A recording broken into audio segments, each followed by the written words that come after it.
Hello class 8 के champions, कैसे हैं आप सभी। उम्मीद करते हैं सभी बढ़िया होंगे, लाजवाब होंगे और आप सभी अपनी अपनी पढ़ाई लिखाई भी काफी बढ़िया तरीके से कर रहे होंगे। ठीक है, तो आज मैं हाजिर हूं आप सभी के सामने 40 बहुत ही महत्वपूर्ण सवाल लेकर के, सोशल साइंस के 40 बहुत ही महत्वपूर्ण सवाल को लेकर के हाजिर हूं, है ना। आप सभी को क्या करना है इन सभी को अच्छे से सोल्व करना है और देखते चलना है कि आप लोगों का कितना क्वेश्चन इनमें से सही हो रहा है। तो यहाँ पे सबसे पहला क्वेश्चन क्या लिखा हुआ है, सिपाही विद्रोह कब हुआ था। देखिए कितना आसान सा क्वेश्चन देखने को मिलेगा। ठीक है, तो यहाँ पे जितने भी क्वेश्चन डाले गए हैं, ठीक है, वो प्रीवियस ईयर से और मॉडल पेपर से डाले गए हैं। ठीक है, तो इसके वजह से क्या होगा कि जो क्वेश्चंस बनाया जाता है जैकबोर्ड के द्वारा, यही सबसे ही रिपीट किया जाता है ना। हर बार ज्यादातर जो क्वेश्चन है यही सबसे उठाया जाता है। तो जितना भी मॉडल पेपर है और जितना भी प्रीवियस क्वेश्चन है, सभी अगर हम लोग कर लेंगे तो हमारा एग्जाम काफी बढ़िया तरीके से जा सकता है। तो यहाँ पे देखिए, तो सिपाही विद्रोह कब हुआ था, 1857 को हुआ था। ठीक है, 1957 को, 1657 या फिर 1757 को हुआ था। तो कब हुआ था, 1857 को। सिपाही विद्रोह कब हुआ था, तो 1857 को हुआ था। ठीक है, तो क्यों हुआ था ये भी पता है ना, आखिर 1857 की क्रांति क्यों हुई थी। अगर आप लोगों ने पहले के वीडियो देखे थे तो आप सभी को पहले पता है कि आखिर ये सब क्यों हुआ था। ठीक है, अब लिखा हुआ है नीलांबर पीतांबर कहाँ के दो महान स्वतंत्रता सेनानी थे। ठीक है, अभी हम लोगों ने देखा 1857 की जो क्रांति है, तो नीलांबर और पीतांबर है ना, ये भी उस क्रांति में क्या लिए थे, हिस्सा लिए थे। तो कहाँ के थे, ये चतरा के थे, डाल्टनगंज के, प्लामू के या फिर रांची के। ठीक है, तो कहाँ के थे, तो ये थे प्लामू के। ठीक है, ऑप्शन नंबर 3 जो है बिल्कुल सही उत्तर होगा, ये प्लामू के थे। प्लामू वाले जो देख रहे हैं वीडियो है ना, कमेंट करके बताइएगा कि आप कहाँ से, प्लामू से ना, प्लामू वाले जरूर बताइएगा। अब आगे बढ़ते हम लोग क्वेश्चन नंबर 3 की तरफ। यहाँ लिखा हुआ ओरू जाति, ठीक है, ओरू जाति, ओरू मतई, ओरू देवई मनुष्य। ठीक है, यानी कि मानव की एक जाति, एक धर्म और एक ईश्वर। ठीक है, यह किसका कथन है, आखिर यह किसने कहा था ये। ठीक है, क्या ये नारायण गुरु ने कहा, ज्योतिराव फुले ने कहा, B.R. अम्बेडकर ने कहा, राजा राममोहन राय ने कहा, किसने कहा था। तो ऑप्शन नंबर 1 बिल्कुल सही होगा, नारायण गुरु ने कहा था। ठीक है, ऑप्शन नंबर 1 क्या होगा, बिल्कुल सही उत्तर होगा। ठीक है, बहुत सारे यहाँ पे क्वेश्चन क्या है, नए नए क्वेश्चंस देखने को मिल रहे हैं और बहुत सारे रिपीटेटिव क्वेश्चंस भी देखने को मिलेंगे। और ध्यान रखो, जो रिपीटेटिव क्वेश्चंस होंगे, है ना, जो पहले बताया जा चुका है, उसका उत्तर तो आप लोग बिल्कुल सही करना होगा, है ना, तभी तो पता चलेगा कि हाँ याद रह रहा है। ठीक है, अब याद करना क्या बोलते हैं, जरूरी है। ठीक है, हमेशा के लिए याद नहीं रहेगा, जैसे कि हमेशा के लिए तो मुझे भी याद नहीं रहता है ना, किसी को भी याद नहीं रहता, लेकिन जब तक एग्जाम तब तक तो आप लोग को याद रखना पड़ेगा। यहाँ पे देखिए लिखा हुआ है, महान दलित नेता डॉक्टर भीमराव अंबेडकर का जन्म कहाँ हुआ था। कहाँ हुआ था, क्या कलकत्ता में हुआ था, बंबई में, दिल्ली में, अहमदाबाद में, है ना। तो डॉक्टर भीमराव अंबेडकर का जो जन्म है वो मध्य प्रदेश में हुआ था, लेकिन उनका जो ज्यादातर समय है ना, वो गुजरा कहाँ, बंबई में गुजरा, जो अभी मुंबई हम लोग बोलते हैं। बंबई को क्या बोलते हैं, मुंबई बोलते हैं। तो यहाँ पर बंबई लिखा हुआ है, तो बंबई को हम लोग टिक कर देंगे। ठीक है, ऑप्शन नंबर बी बिल्कुल सही उत्तर होगा। चलिए क्वेश्चन नंबर 5 की तरफ बढ़ते हैं। आर्य समाज के संस्थापक कौन थे, आर्य समाज के संस्थापक कौन थे। देखिए ये रिपीटेटिव क्वेश्चन है कि नहीं, है ना, ये बार बार पूछ आ जाता है ना। तो आर्य समाज के संस्थापक कौन थे, स्वामी दयानंद सरस्वती, राजा राममोहन राय, ठीक है, केशव चंद्र सेन या फिर ईश्वर चंद्र विद्यासागर। ठीक है, तो आर्य समाज के संस्थापक कौन थे, स्वामी दयानंद सरस्वती। ठीक है, आर्य समाज के संस्थापक स्वामी दयानंद सरस्वती थे। ठीक है, और इसकी स्थापना इन्होंने कब की थी, तो 1875 ईस्वी को की थी, 1875 ईस्वी को, है ना। चलिए नेक्स्ट क्वेश्चन की तरफ बढ़ते हैं। इनका कहना था भाई वेदों की ओर लौटो, यानी कि जो वेदों की तरफ है ना, जिसको लोग छोड़ते जा रहे हैं उसकी तरफ लौटो, ये उनका कहना था दयानंद सरस्वती का। चलिए आगे बढ़ते हम लोग। स्पेनिंग जेनी का आविष्कार किसने किया था, जॉन के ने, लॉर्ड मिंटो ने, लॉर्ड कर्जन ने या फिर वॉरेन हेस्टिंग्स ने किया था। ठीक है, तो यहां पे देखिए जेम्स हारग्रीव्स ने किया था। स्पेनिंग जेनी का आविष्कार है ना, जेम्स हारग्रीव्स ने किया था, लेकिन यहाँ पे जेम्स हारग्रीव्स तो देखने को मिल नहीं रहा। ठीक है, जेम्स हारग्रीव्स ने किया था एक तरीके से, लेकिन यहाँ जेम्स हारग्रीव्स तो देखने को नहीं मिल रहा है। तो ऐसे कैसे हम लोग इस जॉन के को टिक करेंगे। ठीक है, जॉन के। ठीक है, और कब किया था जेम्स हारग्रीव्स ने, तो 1700 है ना, 1764 ईस्वी को किया था। ठीक है, 1764 ईस्वी को किया था। और जेम्स के है ना, इसने तो नहीं किया था इसका, लेकिन चूंकि ऑप्शन में नहीं दिया, कई बार ऐसा ऑप्शन आ जाता है ना उत्पुटांक सा, तो आपको टिक करना पड़ता है। क्योंकि जॉन के है ना, इसने भी एक मशीन का आविष्कार किया था जिसका नाम है फ्लाई शटल। ठीक है, और ये भी स्पेनिंग जेनी मशीन क्या था, कपड़ा बुनने का मशीन था, है ना, कपड़ा कतई करने का मशीन था। तो ये भी उसी फील्ड में ही एक मशीन आया था, फ्लाई शटल, मतलब कपड़े से ही रिलेटेड। तो इसीलिए हम लोग इसको ही टिक कर देंगे ऐसे केस में, अगर गलत ऑप्शन नजर आए तो।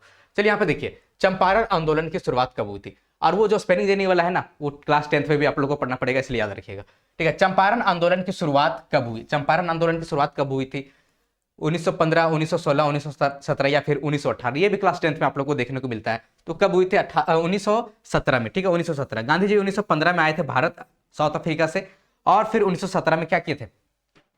चंपारण जिला गए थे। चंपारण कहाँ पे? तो बिहार में, ठीक है, चंपारण कहाँ पे? बिहार में है। और वहां पे जो नील के खेती जो कर रहे थे किसान, उसके समर्थन में गांधी जी ने क्या किया था? ये आंदोलन किया था।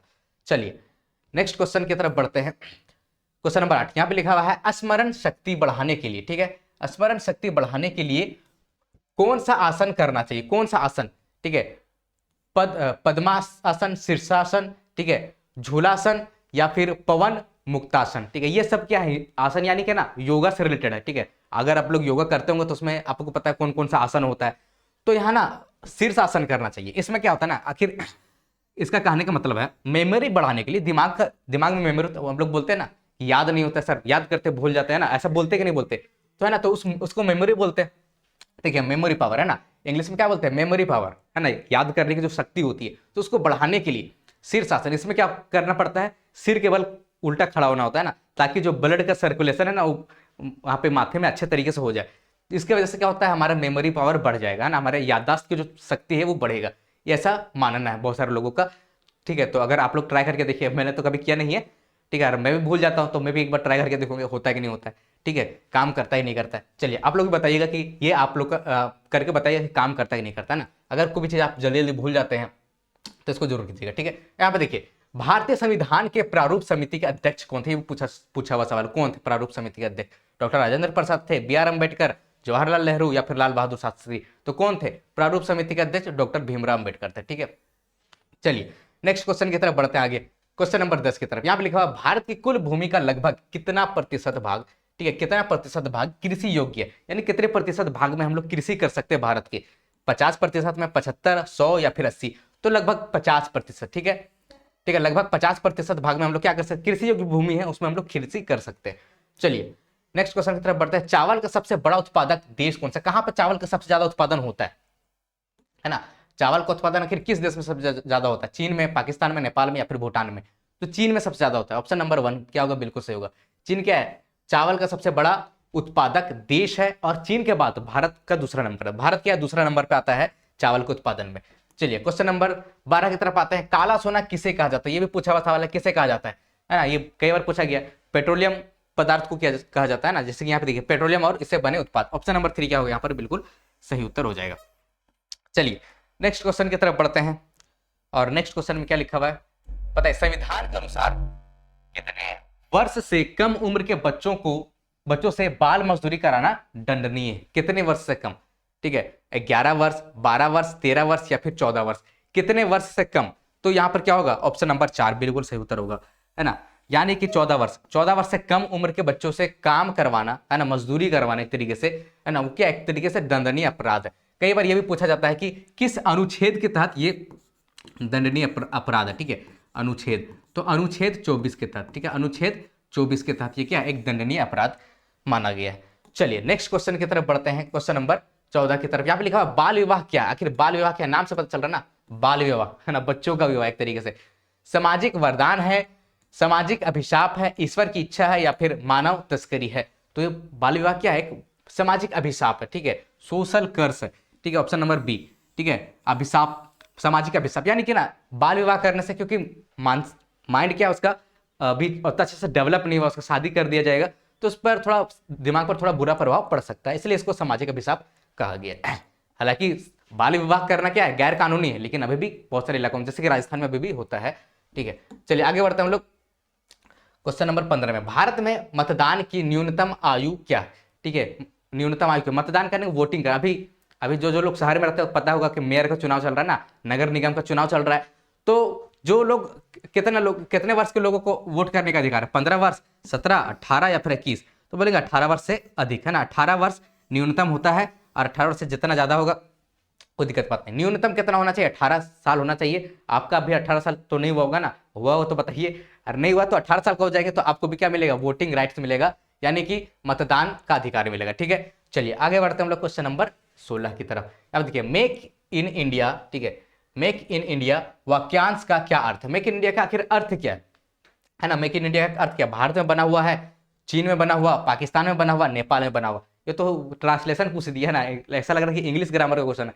ठीक है, मेक इन इंडिया मतलब भारत में बना हुआ, ऑप्शन नंबर 1 भारत में बना हुआ, तभी इसको मेक इन इंडिया, है ना। कोई भी सामान खरीदते हैं उसमें अगर मेक इन इंडिया लिखा हुआ यानी कि वो भारत में बना हुआ है, लेकिन ज्यादातर सामान में आप लोग को मेड इन चाइना देखने को मिलता है ना। चलिए आप आगे बढ़ते हैं हम लोग क्वेश्चन नंबर 17 की तरफ। झारखंड का राज्यपाल कौन है? बन्ना गुप्ता है, द्रौपदी मुर्मू है, हेमंत सोरेन है, या फिर रामेश्वर उरांव।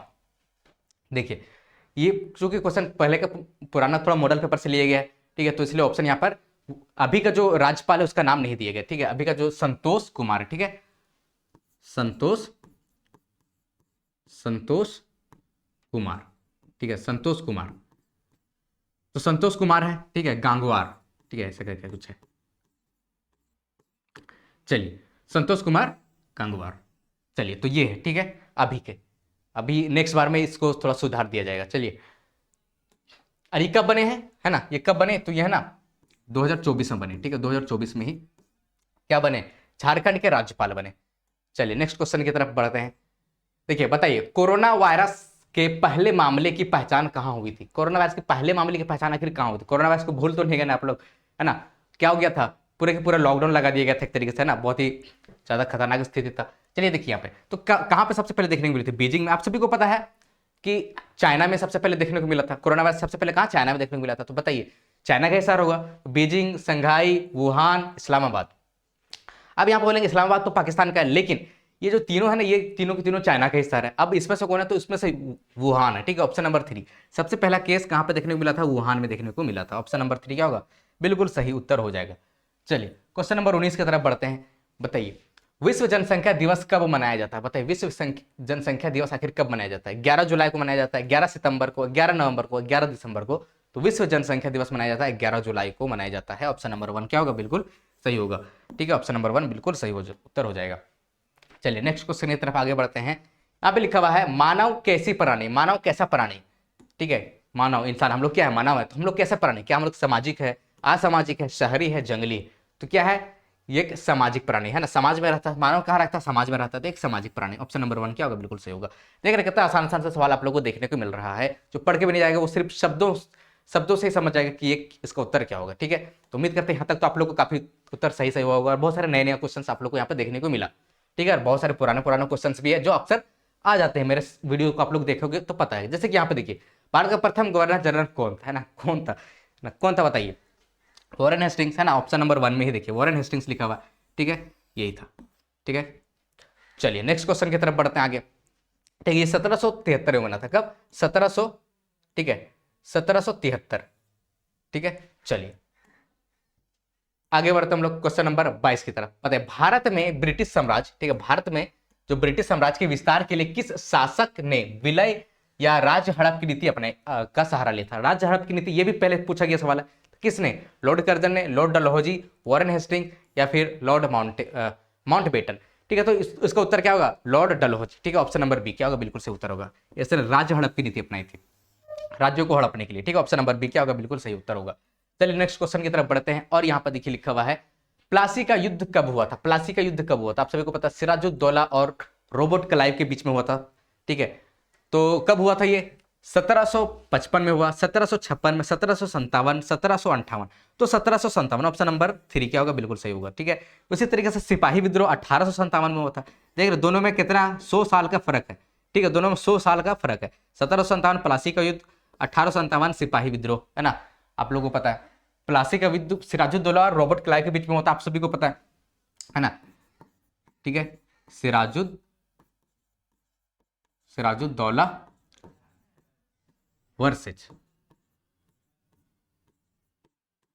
रॉबर्ट क्लाइव, है ना, रॉबर्ट क्लाइव, ठीक है, इन दोनों के बीच हुआ था, ठीक है। ये सिराजुद्दौला कौन था? तो ये बंगाल का एक तरीके से शासक था ना, बंगाल का एक तरीके से निजाम था। कौन? ये सिराजुद्दौला। चलिए आगे बढ़ते हम लोग क्वेश्चन नंबर 24 की तरफ। बताइए अस्थाई बंदोबस्ती किसके समय में शुरू हुई थी? किसके समय शुरू हुई थी?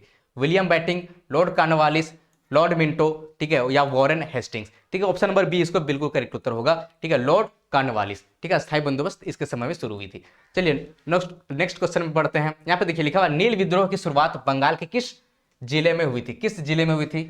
नील विद्रोह की शुरुआत। नदिया जिला, नील नील कहने का मतलब एक नशीली पदार्थ होता है ना, उससे जमीन मतलब भूमि क्या हो जाता है, एक तरीके से बंजर हो जाता है, ठीक है। इसको इंग्लिश में इंडिगो इंडिगो बोलते हैं, ठीक है। तो कहां से स्टार्ट हुई थी? नदिया जिला से, चित्तरंजन से, आसनसोल से, कोलकाता से, ठीक है। तो ये नदिया जिला से, ऑप्शन नंबर 1 बिल्कुल सही उत्तर होगा। नदिया जिला से इसका शुरुआत हुआ था 1859 में, ठीक है। 1859 में इसकी शुरुआत होती है, इस नील विद्रोह की शुरुआत नदिया जिला, जो कहां पे है, बंगाल में। कहां पे? बंगाल में, ठीक है। आगे बढ़ते हैं हम लोग क्वेश्चन नंबर 26 की तरफ। आदिवासी समाज द्वारा प्रयोग किया गया दीकू शब्द का क्या अर्थ है, ठीक है। आदिवासी समाज द्वारा एक शब्द का इस्तेमाल किया जाता था दीकू, उसका मतलब क्या है? महिलाएं हैं, बाहरी लोग हैं, बनिया है, या फिर इनमें से कोई नहीं। उसका मतलब है बाहरी लोग, ठीक है। उसका मतलब क्या है? बाहरी लोग।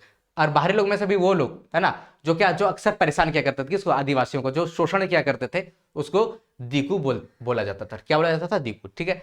चलिए आगे बढ़ते हैं हम लोग क्वेश्चन नंबर 27 की तरफ। बताइए कैलिको अधिनियम किससे संबंधित है? कैलिको अधिनियम किससे संबंधित? अधिनियम में मतलब एक कानून है, ठीक है। कैलिको एक्ट इसको बोलते हैं। तो ये किससे संबंधित है? गरम मसाला से, चंदन की लकड़ी से, रेशमी कपड़े से, या फिर सूती कपड़े छींट के, ठीक है। यानी छींट के जो सूती कपड़े होते हैं, इसी से रिलेटेड है, इसी से, यानी कि ऑप्शन नंबर 4। आखिर ये क्या है ना, इस एक्ट के तहत, इस कैलिको अधिनियम के तहत जो अंग्रेज लोग थे ना, वो ब्रिटेन में जो भारत से कपड़ा जाता था, तो उसके आयात पर क्या कर दिया था? प्रतिबंध लगा दिया था। अंग्रेज लोग ऐसे थे, भारत से जो सामान जा रहा है इंग्लैंड या ब्रिटेन है ना, उस पर प्रतिबंध लगा देते थे और वहां से सामान यहाँ के भेजते थे और बेचते थे यहाँ पर, है ना। तो इस तरीके से वो लोग है ना दोहरा नीति अपनाते थे और भारत को गरीब बनाने का काम करते थे। चलिए आगे बढ़ते हम लोग क्वेश्चन नंबर 28 की तरफ। पुर्तगाली नाविक वास्को डी गामा भारत में सबसे पहले कहां पहुंचा था? ठीक है, वास्को डी गामा सबसे पहले कहां पहुंचा था? गोवा में, कलकत्ता में, कालीकट में, या फिर पंडिचेरी में? तो कहां पहुंचा था ये? कालीकट में पहुंचा था, ऑप्शन नंबर 3। कहां पे? कालीकट। कालीकट कहां पे? कालीकट है केरल में, ठीक है। केरल में है, और यह ना 1498 में पहुंचा था, ठीक है, 1498 में। चलिए नेक्स्ट क्वेश्चन की तरफ बढ़ते हैं। देखिए बहुत सारे बच्चों को ना डेट याद करने में परेशानी होती है, ठीक है, मुझे भी होती है, सबको होती है, ठीक है। और डेट अब अगर याद नहीं होता ना, डेट वगैरह कंफ्यूज हो जाते हैं, हम भी कंफ्यूज हो जाते हैं, नाम वगैरह भी ऐसा अंग्रेज लोग का नाम ऐसा होता है, उसमें भी अक्सर लोग कंफ्यूज हो जाते हैं, ठीक है। सभी को होती है, मुझे भी होती है, सबको होती है, ठीक है। लेकिन आप लोग को क्या करना है, थोड़ी ना हमेशा के लिए याद रखना है, आपको बस एग्जाम भर के लिए याद रखना, उसके बाद भूल जाए, कोई दिक्कत की बात नहीं है ना। और जो चीज़ आगे पढ़ना होगा वापस से रिवीजन होगा तो याद आ जाएगा वापस से, कोई दिक्कत की बात नहीं है, ठीक है। और नहीं याद हो पाना ये कमजोरी नहीं है। बहुत सारे बच्चे सोचते रहे मेरे दिमागी कमजोर है, याद नहीं होता है, कोई दिक्कत की बात नहीं है ना। क्या बोलते हैं, अल्बर्ट आइंस्टाइन जो थे, उसका मैं आपको कहानी बताना चाहता हूँ, है ना। वो भी बहुत चीज़ें भूल जाया करते थे, वो इतने बड़े साइंटिस्ट है ना, उसका दिमाग इतना तेज, फिर भी भूल जाते थे बहुत सारी चीज़ें, ठीक है। तो कुछ चीज़ याद रख पाते तो बहुत अच्छी बात है, लेकिन अगर भूल जाते हैं तो उसको उसमें कोई उतना ज़्यादा बुराई भी नहीं है ना, बस कुछ समय के लिए एग्जाम भर तक आप लोग याद रख सकते हैं, कोई दिक्कत की बात नहीं है ना, क्योंकि बड़े बड़े साइंटिस्ट भी अक्सर चीज़ें भूल जाया करते थे, इसमें कोई बुरी बात नहीं है। चलिए नेक्स्ट क्वेश्चन की तरफ बढ़ते हैं, है ना, ये हो गया। चलो क्वेश्चन नंबर 29 की तरफ बढ़ते हैं। निम्न में से कौन सा मानव निर्मित संसाधन कैंसर उपचार की औषधियां, ठीक है, झरने का जल, वन, या फिर सूर्य की रोशनी? अब देखिए यहाँ पे बोल रहा मानव निर्मित संसाधन, है ना, ठीक है, मैन मेड रिसोर्सेज, यानी कि जिसको है ना इंसानों ने बनाया। अब देखिए झरने का जल इंसानों ने बनाया, बोलेंगे नहीं प्राकृतिक है। वन का इंसानों ने बनाया, ये भी प्राकृतिक है। सूर्य का रोशनी ये भी प्राकृतिक है। तो कैंसर के लिए उपचार, कैंसर जो होता है बीमारी, तो उसके लिए जो दवाइयां वगैरह जो बनती है, ठीक है, वो इंसानों ने बनाया, ठीक है। ऑप्शन नंबर 1 क्या होगा? बिल्कुल सही उत्तर हो जाएगा। चलिए क्वेश्चन नंबर 30 की तरफ बढ़ते हैं। यहाँ पे लिखा प्राथमिक क्रियाओं का उदाहरण नहीं है, ठीक है। इसमें से कौन सा प्राथमिक क्रिया का उदाहरण नहीं है? प्राथमिक क्रिया है ना, प्राथमिक क्षेत्र, द्वितीयक क्षेत्र और तृतीयक क्षेत्र आप लोगों को बताया गया, आप लोगों को पहले के वीडियो देखे होंगे, ठीक है। तो इसमें से कौन सा नहीं है प्राथमिक क्षेत्र से? कृषि क्या है? बोलेंगे प्राथमिक क्षेत्र से, हम लोग तो ढूंढना जो नहीं है। खनन क्या है? ये भी प्राथमिक क्षेत्र से है, ठीक है। बैंक प्राथमिक क्षेत्र से नहीं है, यानी कि हमें ऑप्शन मिल गया, ऑप्शन 3। पशुपालन भी प्राथमिक क्षेत्र से। तो बैंक किस क्षेत्र से? बैंक तृतीयक क्षेत्र से, आप लोगों को बताया गया था ना किस क्षेत्र से है, तो ये तृतीयक क्षेत्र से है, ठीक है, तृतीयक। चलिए आगे बढ़ते हम लोग क्वेश्चन नंबर, ये सब है ना 9th में भी पढ़ना पड़ेगा और 10th में भी पढ़ना पड़ेगा, ठीक है, इसलिए टेंशन नहीं लेने हैं। चलिए आगे बढ़ते हम लोग क्वेश्चन नंबर 31 की तरफ। यहाँ पे देखिए झारखंड का जादू घोड़ा किसके लिए प्रसिद्ध है? झारखंड का जो जादू घोड़ा है, ठीक है, वो किसके लिए प्रसिद्ध है? कोयला के लिए, चूना पत्थर के लिए, यूरेनियम के लिए, या फिर सिंदरी के लिए? तो ये यूरेनियम के लिए। यूरेनियम से क्या बनता है? यूरेनियम एक बहुत ही खतरनाक क्या है, एक तरीके से खनिज है। इससे क्या बनता है? इससे बनता है जो परमाणु बम होता है ना, परमाणु हथियार, है ना, जिसको हम लोग न्यूक्लियर पावर बोलते हैं एक तरीके से, वो बनता है, और ये बहुत ही डेंजरस होता है, क्योंकि वहाँ के जो है ना जादूगोड़ा के लोगों को देखेंगे वहाँ पे है ना, लगभग सभी घरों में कुछ ना कुछ बड़ी बड़ी बीमारियां होंगी ना। किसी की आंख आंख चली गई है, तो किसी का मतलब बहुत ही अजीब अजीब बीमारी हो, यानी बहुत ही डेंजरस चीज होता है ये। ठीक है, आगे बढ़ते हम लोग क्वेश्चन नंबर 32 की तरफ। निम्न में अलोह धातु है, निम्न में अलोह धातु, अलोह धातु कहने का मतलब जिसमें लोहे का अंश नहीं होता। उम्मीद करता आप लोगों को ज्यादा क्वेश्चन सही हो रहा होगा और ये समझ में भी आ रहा होगा ना। जैसे कि अलोह धातु, अलोह धातु जिसमें लोहे का अंश नहीं होता उसको अलोह धातु बोलेंगे। सोना में क्या लोहा का अंश होता है? लोहा का अंश रहेगा तो आप खरीदेंगे भी नहीं, है ना। तो ऑप्शन नंबर 1 ही बिल्कुल सही है भाई, सोना में लोहा का अंश थोड़ी होता है। लोह यस्क, मैग्नीज, मैग्नीज तो लोह यस्क का ही एक प्रकार है। ठीक है, कोयला सब में कहीं ना कहीं लोहा पाया जाता है, लेकिन सोना में नहीं पाया जाता। सोना क्या होगा? एक अलोह धातु हो जाएगा। चलिए आगे बढ़ते हम लोग क्वेश्चन नंबर 33 की तरफ। झारखंड में तांबा उद्योग कहाँ है? झारखंड में तांबा उद्योग कहाँ पर है? गोमिया में, धनबाद में, घाटशिला में या फिर सिंदरी में? तो कहां पर है? तो बोलेंगे घाटशिला में। ठीक है, ऑप्शन नंबर 3, ऑप्शन नंबर 3 बिल्कुल करेक्ट उत्तर हो जाएगा। चलिए नेक्स्ट क्वेश्चन की तरफ बढ़ते हैं, क्वेश्चन नंबर 34 की तरफ। बताइए भाषा तथा अभिव्यक्ति की स्वतंत्रता। ठीक है, अभिव्यक्ति की स्वतंत्रता कहने का मतलब कुछ बोलने की आजादी। ठीक है, अपने विचार प्रकट करने की आजादी। ठीक है, तो वो जो आजादी है ना, वो जो स्वतंत्रता है का प्रावधान संविधान के कितने अनुच्छेद में दिया गया है ना, कितने यानी कि किस अनुच्छेद में दिया गया। ठीक है, किस अनुच्छेद में, यहाँ पे उल्टा पुल्टा लिख देता है ना, किस अनुच्छेद में दिया गया है?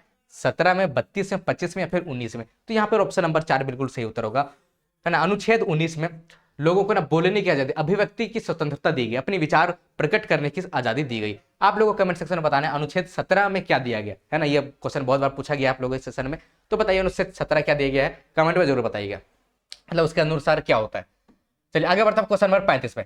विश्व की कुल जनसंख्या का लगभग 75% लोग रहते हैं, कहां रहते हैं? इसका जो 75% लोग है वो कहां पर रहते हैं? यूरोप और अफ्रीका में रहते हैं, अफ्रीका और ऑस्ट्रेलिया में रहते हैं, एशिया और यूरोप में रहते हैं, अमेरिका और दक्षिण अमेरिका में रहते हैं। तो कहां रहेंगे? तो एक तो एशिया तो हो जाएगा भाई, तो एशिया तो यहां पर सिर्फ एक ही ऑप्शन में दिख रहा है, तो एशिया और यूरोप। एशिया में भारत है, एशिया में ही चाइना है, और चाइना और इंडिया, चाइना और भारत क्या है? जनसंख्या के लिए जाने जाते हैं ना। तो भाई एशिया और यूरोप, ऑप्शन नंबर सी क्या होगा? बिल्कुल सही उत्तर हो जाएगा।